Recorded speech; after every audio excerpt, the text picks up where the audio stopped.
প্রথম স্ত্রী মারা গেছেন, স্বামী যদি দ্বিতীয় বিয়ে করে তার প্রথম স্ত্রী কবর থেকে কষ্ট পাবে কিনা?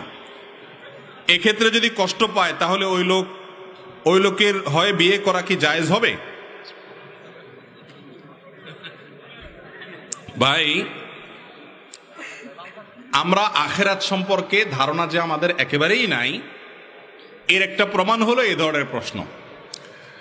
দুনিয়া থেকে একটা মানুষ চলে যাওয়ার পর দুনিয়াতে কোন মহিলার মৃত্যুর পর তার স্বামী কি আরো একটা বিয়ে করছে না আরো 4টা করছে, ওইটা দেখার মতো, ওইটা ভাবার মতো শক্তি সুযোগ সামর্থ্য থাকলেও তার সেটা ভাবার মতো ফুরসত তার থাকবে না।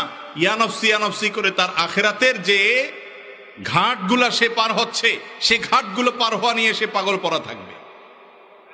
কথা বুঝাতে পারছি?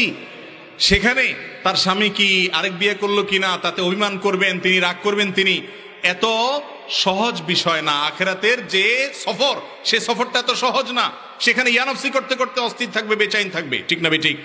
বিধায় এটা ভুল যে স্বামী দ্বিতীয় বিয়ে করলে স্ত্রী কবরে কষ্ট পাবে। আবার কষ্ট পেলে সেটা করা জায়েজ হবে কিনা সেটা আরেক বিষয়।